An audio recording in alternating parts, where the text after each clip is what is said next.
Hi there, this is Terry, and welcome to another episode of the Animation Industry Podcast. This chat features the career journey of Matt Maiellaro, the creator of 12 Ounce Mouse, which has been described as an American surreal humor and psychological thriller animated TV series. 12 Ounce Mouse has become one of the classics from Adult Swim, and recently, on July 20th, it premiered its third season, so you can go watch that now on Adult Swim. Matt himself has also become quite the staple at Adult Swim, contributing to more than a dozen shows, including Space Ghost, Aqua Teen Hunger Force, and Perfect Hair Forever, some of which he is the co-creator of. And in this chat, he shares his best advice for pursuing the type of animation you love and making a career out of it.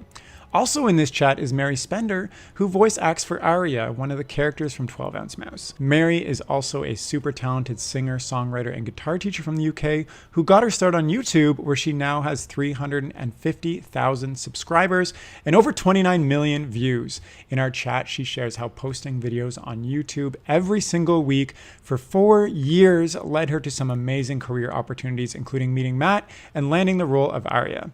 So now, without further ado, let's jump right into the chat. Thank you so much for coming on the chat, Matt and Mary. How are you both doing? Doing good. How are you? Excellent. I'm excited to chat. First of all, congratulations on another season of 12 Ounce Mouse. That's pretty exciting. For those who haven't seen or heard of the show, or for people who have seen the old seasons, can you kind of just give what it is in a nutshell this upcoming season? Or I guess it's already airing right now. Yeah, we're halfway through the airs. Well, it's about a mouse who, in the beginning, it's about a mouse who kind of crash lands in this strange world, and he's trying to figure out where he is and why he's there. And with no past recollection, and things start coming back to his memory of. And in this season 3, we follow his journey through a series of the same characters and some new characters, and we start to realize where he is, why he's in these strange environments, and sort of who's the mastermind and who's controlling it on the outside. So it's about a mouse trapped in a box. Sounds amazing. Well, I know. Can you go into the style of the show a little bit, because I think that's quite unique to what it's all about as well. The style meaning like the art style, or the art pacing, style. or which? Yeah, well, in the beginning, because it was sort of a hobby show, I drew everything, and I can't draw anything. So I would draw stuff on the backs of old scripts or receipts, and we'd scan them in, and then the editors would make them move. So what we did was, just like with Space Ghost, we took our limited animated budget, and we just built a fun story around it, to the point to where sometimes the animation wasn't perfect, but that was part of the charm. But then you're also engaged in the story. So you didn't, you got past the fact that it was a talking eyeball or a talking mouse, and you were just kind of engaged in the story. So I think the simplicity, that's how I would describe it, is simple. But with season 3, we upgraded our backgrounds because I wanted a new look. And then I brought in a few new characters. And instead of me drawing them, I went to our real animation guy, and we actually drew them like real cartoon characters, and gave them real animation and keyframes and all that kind of stuff, and tweens. So it was a good mix at this point with season 3 of the old school with like the new stylized 2D stuff. Yeah, I was going to ask you about that, because it looked like your production value quadrupled. Who is the kind of target audience you're going for with this show? I'm going for cool, smart people that want to be engaged in a serial, and who like puzzles and like to figure stuff out. But I'm also going for the whole Adult Swim audience, because I came from Aqua Teen and Brack Show and all those other things, and I think a little bit of all those people watch it as well, because it's animation. It's just not a lot of people are doing sort of psychodrama animated pieces with moments of levity, and that's what we have here. So my preference would that everybody would watch it, and if they don't. Do you have hardcore fans that are like trying to figure out all the like storylines and come up with conspiracy theories and stuff like that? Yeah, man, it's interesting to Google some of this stuff, and people have these like long rambling theories of what's going on or what just happened, and it's really fun to watch them figure it out. And sometimes I learn from them. I go, oh yeah, that would be cool if that happened. And then I weave it in there some way. Oh, nice. So they have some influence on the show. I want to talk about kind of, the story of the show and how it came to be in the first place. So can you take me back to the start, and how did you come up with this idea, and also find the confidence to pitch it to Adult Swim and know that you could sell it? Well, I was actually working at Adult Swim. I was, it's a different setup over there. So we're employees, but we're also writer creators. And I was working on a show called Perfect Hair Forever with Mike Lazo and another guy. And we were stuck. Like, what is this guy going to do? He's in the woods looking for a hot dog that's going to lead him to his uncle grandfather to get perfect hair. So we were, of course, it's so simple, obviously what you would do, right?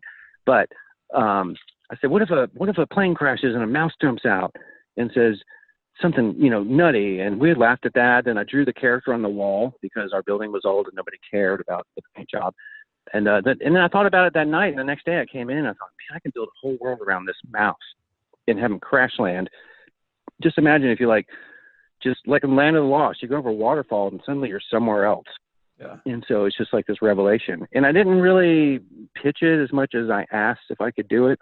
And they said, yeah, if you can do it and keep making all these other shows and it doesn't cost a lot of money, then go. And so that's how it started. Oh, wow. So they just kind of said yes right away and you went for it. That's amazing. Yeah. And back then, we were still young Adult Swim and there wasn't like these massive shows that were costing, more money. And so I was in-house. I mean, I was there before Adult Swim was Adult Swim. So, I really knew these guys and they knew my work and they knew my, I guess they trusted me and said, well, I know he knows how to make one, so let's see what happens. So that's how it kind of got rolling. Yeah. So, okay, tell me about this new season. So why is it making a comeback after all these years when, there's 12 trillion ideas being pitched to Adult Swim every day? Why 12-ounce mouse again? Because it's a staple. I mean, it's one of the typical Adult Swim shows. And my boss and my friend at Mike Lazo ordered the special that we did in 2018, half-hour special, and then he read that script and was like, man, let's make another season of this. It's interesting. I mean, I would send scripts to development to get notes, and I would never get notes, but Mike would pull me in and we'd have 45-minute conversations about things that he loved about this, that he loves in other shows, and just the mystery of it and the involvement, and he would guess at what was happening and what was not happening. So I attribute it a lot to Mike because he really liked the show. Nice. So then, Mary, where do you come into play in this story of 12-ounce mouse? So I play Aria, who, I got the opportunity to do this kind of in a strange manner, which Matt will help me tell the story. But I'm a singer-songwriter. I'm not actually a voice actor by trade.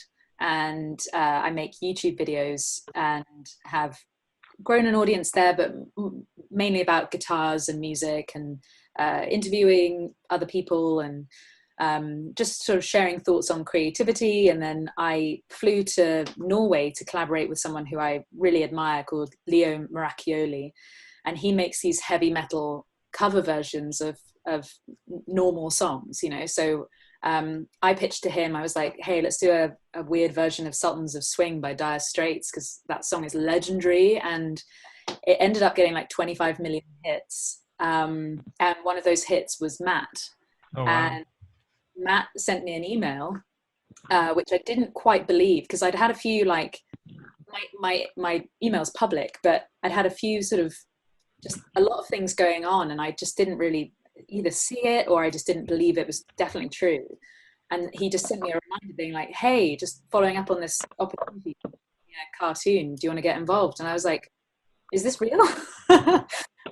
And then I got talking to Matt and realized it very much was real, and just said yes immediately. Like there was no doubt that I wanted to be part of this, even though it was me learning a new skill set like voice acting. And then just been with season 3 every step of the way, and like had little emails from Matt sort of showing me my character and how it's evolved. And obviously Aria is a bit more she's much more animated than maybe some of the other characters, and I'm very much like a season 3 character, just in terms of my outfit, and then some of my lines are just absolutely hilarious, and it sort of all fits with me being English and being quite polite, other than when I need to get my own way. And then, she's a bit of a badass. And someone I kind of look up to when she's trying to take control of the situation and help everybody. But yeah, Matt, can you add anything to that mad story of ours? Oh no, yeah, I mean, all of that's true. I did find Mary through YouTube, and I wanted to, before I was even looking for people, in this whole season was going to be driven by a female. And then when I saw Mary, I'm like, her serious side of music, and then the crazy heavy metal stuff, she can pull this off, and she does, and she did, and hopefully she will again. Nice. I think that's amazing. So you kind of Mary, you just put yourself out there, and then, one of those viewers happened to be Matt, and things are coming together. I think that's quite incredible. Do you think you could manufacture this kind of connection, or is it something that happens more randomly? Like Matt, how often do you reach out to people that you just come across on the internet and like their stuff? When, I guess, Mary, how often do you get people reaching out to you like this? Well, I mean, it's one of those things. It's like, if you're not putting yourself out there and showing the things that you love, and no matter how dorky they are, just sort of expressing yourself, then no one's going to know about you. Yeah. So if I hadn't spent those years uploading videos about like the nerdiest stuff in the guitar world, and I love talking about it. And then, meeting Matt, he loves talking about guitars, and he's a fantastic guitarist. Like he can shred far better than I can. And I don't know. It's like, there are a few things that are going on behind the scenes right now, that if I hadn't been putting myself out there for 4 years, every week, a new video, they wouldn't come to fruition. And a lot of musicians just sort of sit at home and expect a record label to come to them. But actually now with the internet, and a camera, and, you can just do it on your phone. You can reach people that you never even imagined. And like, I've had interactions with artists I admire, of all walks of life, not just someone like Matt, who's obviously created this amazing world, but then other musicians, podcasters, and they kind of like, they learn about you, other YouTubers too. But yeah, I've been doing it a while, and I started from zero, just like everybody else, but yeah. It's just kind of mad. But then it's also, you have to say yes. You have to say yes to all these crazy opportunities just to see where they lead. Right. Because I guess if you don't get the perfect opportunity, like that's never going to come. Right. So. Yeah, but you can't expect it to happen either. It's better for you just to be forging your own path and doing your thing, and then these things will just happen out of the blue. But you're sort of unattached to the outcome of it all. Whereas, some of my actor friends, they've never voice acted on an Adult Swim show, so it's just all a bit mad. if I'm truly honest. I really like what you said about kind of putting yourself out there and like going at the grind for 4 years every week, because like a little bit about me, I have wanted to get into animation for many years, but I wasn't doing anything. I was kind of just waiting for someone to come to me and be like, Terry, I really like your work, but I wasn't even putting my work out there. So it's totally this mentality that you have to have of, putting yourself out there and going at a grind somewhat.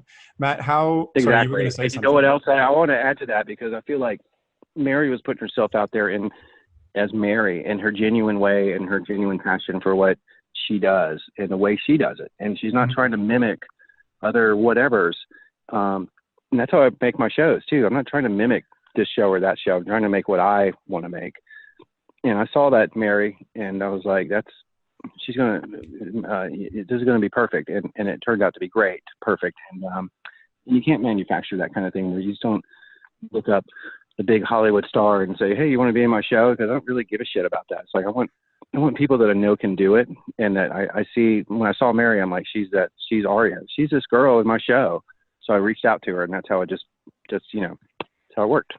Yeah, I think that's a really good point. I actually wanted to ask you about that, because your show kind of doesn't follow conventional storytelling or even animation. You have so many studios trying to kind of keep up with the Disney look and the conventional like hero journey and the format and all that stuff. What is your whole take on kind of animation and storytelling from, working on 12 Ounce Mouse and also working on a number of shows at Adult Swim and kind of following that genuine thing that you said? Like with Mouse, I really like following something that I don't quite know what's happening, but there's clues built into there. I like things that make you think when it comes to storytelling, and that's where I get to do that kind of storytelling is with Mouse. With like Aqua Teen and the other numerous shows that I've done, we're just having fun joking around and coming up with just outrageous things that make us laugh. And then luckily Aqua Teen made a lot of other people laugh too, and that was good for a lot of reasons. But I like unconventional storytelling. It's like I'm a big fan of like schlocky movies and action movies and things that have turns and twists, and horror movies. And when it comes to the big blockbuster, I just don't care. You can figure it out in like 4 minutes. And yeah, it's a big blockbuster because it has to be. But it bores me. I like to me, entertainment with stories is what could possibly happen next. If you start out knowing what's going to happen, then it's just, just milk toast.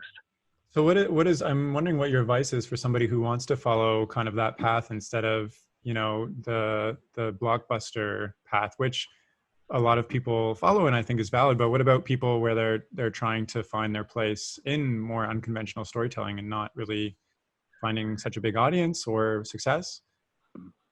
Well, there's got to be ways to get it out there, just like Mary was doing her thing with her thing. It's like I don't have all that stuff. I don't have a YouTube channel. But I happen to be an old school member of Adult Swim, and I knew the people who would let me do stuff like that. So what I would say is just, if you're young and you have these crazy ideas, figure out a way to animate them and put your stories out on YouTube. Do what Mary did. Just start from nothing and build an audience and use social media to your advantage. And then maybe that'll lead to something bigger and better and more interesting on the side while you still do what you're passionate about. But if you try to do what everybody else is doing, it's just going to be, everybody's going to see right through it. And it's just going to, it's not going to work for you. Mary, you got to be yourself. I can see that you're doing that already, right? With this podcast and like Instagram and YouTube and stuff. So I guess just if you're also like asking about yourself, then just keep doing what you're doing because it looks great. Oh, thanks. Not that I know anything about the animation world. That's the thing with me, because I have a career in marketing and business, and my whole career was focused around doing demographical research and figuring out what people want to see and then creating advertisements and kind of products and things to meet those needs. So what I'm doing with the podcast and my own art right now is just kind of going into myself and doing what I want to hear and what I want to do. So it's very interesting it almost feels going against the flow sometimes. Do you ever get criticism for following that path and not doing what people might want or expect? All the time. I do. Yeah. Yeah, that's the nature of putting yourself out there. You're open to people criticizing what you're doing, but the way to do it is to be obsessed with it. So like if you're constantly thinking, what video will go viral because it will hit loads of people, that's exactly when you won't go viral. Right. So you have to just be like, okay, what you have to just enjoy the process, right? Like you can't rely on anything else. So if you're obsessed with it, then you just have to keep at it. And other people, if they're wanting to, excuse my language, but bitch and whine about what you're doing, then it's because they're not happy with themselves and they're probably just insecure about something, and they're seeing you do something with your career in your way. But nowadays, like I make videos about guitars as a musician and I make a living from it. Not many people can say that should have been a career. Like 10 years ago, that wasn't a career. 5 years ago, that wasn't a career. And now it is. It's a real job. So you can do anything because of the internet and social media. Like anything you're interested in, you will find your people. Just keep doing what you can to be able to work those 70-hour weeks on your own stuff. It's just, you have to be obsessed and you have to put in the work. I like the word obsessed. What do you think, or what has been the hardest thing for you to pursue over this, a career that didn't exist 5 years ago, and now it's a career for you? I guess you're always second guessing yourself and like whether or not you can, whether you deserve. It's like the imposter syndrome thing, right? But then I've just turned 30 and been doing this so long now. I don't really care. Yeah. And it's any creative has like a mental battle, right? Like it's a very mentally challenging thing to do, just to create something out of thin air. but you just have to, I don't know, just do the work. It's really hard just to sit yourself down and just get on with it. And don't worry about all the other things, because it's already difficult enough to get something finished and made and out there. So don't think too much about it. Don't think too much. I love it. No, that's good advice. Matt, I'm just wondering, can you share how you got into Adult Swim and decided to pursue kind of this career path in the first place, and what got you to pursue that when this is, animation's not the easiest path to pursue? Yeah. Well, I mean, I moved to Atlanta in '88, and the first job I got was at Turner Broadcasting before it was a cable station. It was a super station. And the first person I met was Mike Lazo, and we were in the programming office. I was there answering viewer mail, and he was more of a secretary to the head programmer. And we kind of hit it off right away and had fun writing crazy things. And then when Cartoon Network started, he got over there, and I ran off to California to work on movies. And he called when I came back and said, we're going to try to do this new show, this new talk show with a superhero. And I got involved with that immediately. But honestly, I was never like a animation nut. I didn't read comic books. I just always wanted to make horror movies, live action horror movies with lots of blood. And when I got into starting Space Ghost, I'd heard of them. I had to watch them all. And then I think it stemmed from Mike knowing that I had this weird sense of humor that he had as well, and it would work. And so we started messing around making Space Ghost shows, and we didn't know what we were doing or how to do it, but we managed to pull it off. And then just kind of, just attached, and I've known those guys forever. And then when Adult Swim started, and was part of that, and then, we had like 5 shows on the air, and we acquired a lot of shows, and then it just kept doing tons of Space Ghosts, and then eventually Aqua Teen got born out of Space Ghost, and then just kind of rolled from there. Nice. Well, you've had quite the long career at Adult Swim. Thinking back, what is, I guess, the number one thing that kept propelling you to work on shows and tell your own stories and stuff, and as you're still doing? Well, I just found it to be really fun. I didn't ever think I could really do it, but I was doing it, was the weird part. And then all of a sudden you hear the Aqua Teen DVDs like number 2 behind the Star Wars pre-release, and you're like, holy crap, people are watching this thing, and the ratings were through the roof. And then it wasn't about the money, because there isn't a lot of money on that side of it, but it was just so much fun to do. It's fun to think of something, write it down, and then make it come to life through animation. Nice. So maybe as we kind of wrap up our chat, I'm thinking with 12-ounce mouse, I want to say 12-ounce mounts. I don't know. coming back on air, what is success for you? Is it in the amount of people who watch it? Is it just getting to work and tell your own stories? Is it like, what are you hoping success is for this season? Well, I mean, there's a lot of versions of that, I think, but I mean, success would be that everybody really liked it and watched it, and the ratings were good, and we got to make another season. Also, success is that people do watch it and like to figure it out. And I like to read comments here and there about, this is happening because of that, and who's this guy? And I mean, to me, that's success. And just like Mary, I get people that say, this show is so dumb, and why did they put this back on the air? But you get that no matter what you do. Yeah. So how do you deal with those comments? I don't deal with them. I just read them and move on. I'm like, well, why? I'm not going to deal with them. If they want to show me their show, I'll look at it. But but they usually don't have one. Yeah, so, right. But it's okay, because everybody likes something different, and Mouse is definitely different. But it's different than Aqua Teen. It's different than Rick and Morty. They're all different. And but I guess Mouse is a little more different. But success to me is that we had a really fun third season, and we got to work with some great people, and got to go to some fun places, and we just had a good time. And it wasn't laborious, it wasn't hard. It was I thought it was always just everybody was having fun, and that's success to me. Yeah, I think that is, because if it becomes a grind, then maybe it won't be what it's supposed to be. Do you have either you or Mary have final thoughts on, as we wrap up this chat, on things you want to share, or advice you want to give to people pursuing something like this, or just on the season that's coming, or it's airing right now in general? Yeah, watch the show, check it out. It's a fun journey, and If you want to make your own stuff, make it, put it out there. If you don't, somebody else is going to make it. So every day I don't write a page of a script, somebody else is writing a page of a script. So just like Mary said, you just got to put your stuff out there and just do your own thing. Yeah. Amen. I really like how I've never really heard that said before. If you don't put it out there, somebody else will, but that's very true. Yeah. It might not be the same thing, but at least they're doing it, you know? So, every day you don't work on something, somebody else is ahead of you working on something a little bit different, and you just got to keep at it.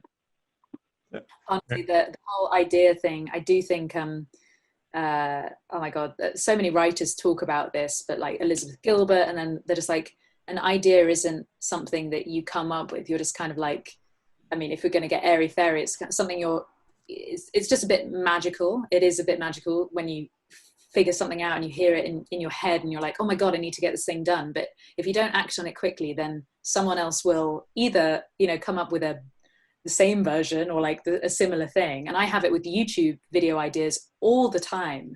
I'll think of something, move on to something else and lose interest in it or whatever. And I'll see that video up on one of my friends' channels, like the next day. And I'll be like, what? You got it. Fine. All right. Well, and then it will go viral. Right. That's the worst. So yeah, get writing, just act on your career and just do it. Yeah. Well, I think that's some great advice to wrap up on. So if that's it, then thank you so much for coming on the chat, Matt and Mary. It's been a pleasure to chat about 12 Ounce Mouse, how it came together, and also your personal journeys into this. All right. Well, good luck.